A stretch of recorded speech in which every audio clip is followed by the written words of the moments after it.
क्या आपको लंबे लंबे पॉडकास्ट देखना पसंद नहीं है? कोई बात नहीं, आपका भाई आपके लिए लेकर आया है बड़े बड़े पॉडकास्ट के छोटे छोटे clips, the creator show clips.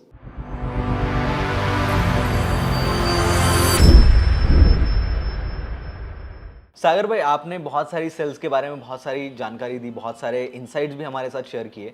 हम लोग आपका एक स्टोरी जानना चाहते हैं कि what is your story, how you came to this level. मैंने जैसा शुरुआत में जिक्र करा कि मेरा कोई सेल्स का बैकग्राउंड नहीं था। हमारे पूरे खानदान में कहीं कोई सेल्स का बैकग्राउंड नहीं। मेरा पूरा खानदान सरकारी नौकरी वाला है। मेरे पापा दादा सब लोग सरकारी नौकरी कर रहा है। मैं फर्स्ट जनरेशन एंटरप्रेन्योर हूँ अपने खानदान से। और 2015 तक तो मुझे भी सेल्स नहीं पता था। भगवान कहते हैं ना कि जब आप भूखे होते हो तो रोटी का इंतज़ाम कर देता है। मैं सॉफ्टवेयर इंजीनियर इसलिए बना था क्योंकि मुझे सपने ये दिखाए गए थे कि सॉफ्टवेयर इंजीनियर बन गए तो लाइफ सेट, गाड़ी बंगला सब कुछ मिलेगा। लेकिन मिला? जॉब में तो मुझे कहीं कुछ दिख नहीं रहा था। इनफैक्ट इंसिडेंट में बताता हूँ, जब मैं पहली जॉब में गया था ना अपने, तो वहाँ पर जब मैं मैनेजर से मिला तो मैनेजर से बड़ा मैं इन्फ्लुएंस हुआ उसकी अंग्रेजी सुन करके। मेरी अंग्रेजी अच्छी नहीं, आज भी उतनी अच्छी नहीं जितनी उस मैनेजर की आज भी होगी। 14-15 साल का एक्सपीरियंस का बंदा, अंग्रेजी एकदम फाई फाई, यूएस के क्लाइंट से बात कर रहा, तिम डाम डुम डुम। मैं फैन हो गया सुनते ही।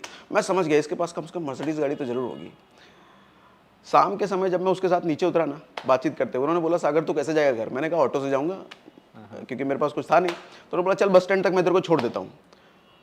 उनकी जो गाड़ी मैंने देखी ना, मेरा दिल टूट गया उस दिन। सेंट्रो थी, और वो भी सेंट्रो ऐसी थी कि दरवाजा रस्सी से बंधा हुआ था।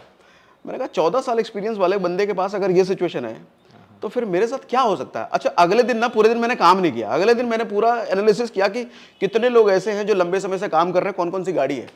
क्योंकि सक्सेस का पैरामीटर छोटी उम्र में आपको गाड़ी ही पता चलता है और कुछ पता होता नहीं। किसी भी आदमी के पास 10-12 लाख रुपए से ऊपर की गाड़ी नहीं थी। अब by the grace of God Mangesh भाई, मैं आपको बताऊं तो आज के टाइम में 60 लाख रुपए की गाड़ी मैं ओन करता हूं और अपने पैसे से खरीदी है। और वो नहीं हो सकता था अगर मैं जॉब में होता तो। क्योंकि मैंने देखा 15-15 साल 20-20 साल वाले आदमी के पास भी 60 लाख की गाड़ी नहीं है, तो मैं कहां से ले पाऊंगा। मैं एक भूखा आदमी था उस वक्त कि मुझे कुछ चाहिए, कि मैं फंस गया हूं, भगवान कहीं कोई ऐसा रास्ता दिखाओ जो मेरा सपना पूरा हो सके। तो करते करते करते करते करते करते मैं तो ब्लेसिंग ही बोलता हूँ। वो आदमी जो मेरी जिंदगी में आया था, जो मुझे सेल्स का पहला पार्ट पढ़ा के गया था, वो आदमी भगवान का सोर्स रहा होगा। मेरा पड़ोसी था वो। अच्छा। आज के टाइम में वो मेरे साथ नहीं है, इस बिजनेस में नहीं है, वापस बैक टू द जॉब है। उनसे काम नहीं हो पाया, वो कर नहीं पाए या करना चाहे नहीं, वो बैक टू द जॉब हो गए। लेकिन मैं इस चीज में घुसा रहा, और मैं इस चीज में घुसा रहा तो आज by the grace of God, भगवान की कृपा से इतना है कि मैं जिस इंडस्ट्री में हूँ, पूरे हिंदुस्तान में शायद ऐसा शायद ही कोई हो जो इस इंडस्ट्री में हो जो मुझे ना जानता हो। That is amazing. तो दैट्स वाज माय स्टोरी। सो बचपन में ये सारी चीजें कैसी थी? बचपन में एवरेज स्टूडेंट था मैं, बहुत एवरेज स्टूडेंट था, और पढ़ाई लिखाई में कभी मन नहीं लगा, जो ज्यादातर लोगों का नहीं लगता, मेरा भी नहीं लगता था।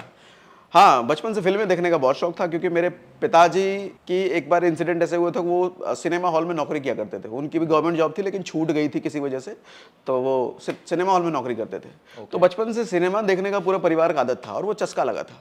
तो सिनेमा देखते देखते, अच्छा हिंदी फिल्में, बॉलीवुड की फिल्में देखते देखते मैं हमेशा हर फिल्म में एक चीज़ नोटिस करता था कि जो हीरो होते हैं वो गरीब होते हैं और जो गुंडे होते हैं वो अमीर होते हैं। अच्छा, गुंडे को अमीर होने का कारण क्या है? गुंडे बिजनेस करते हैं।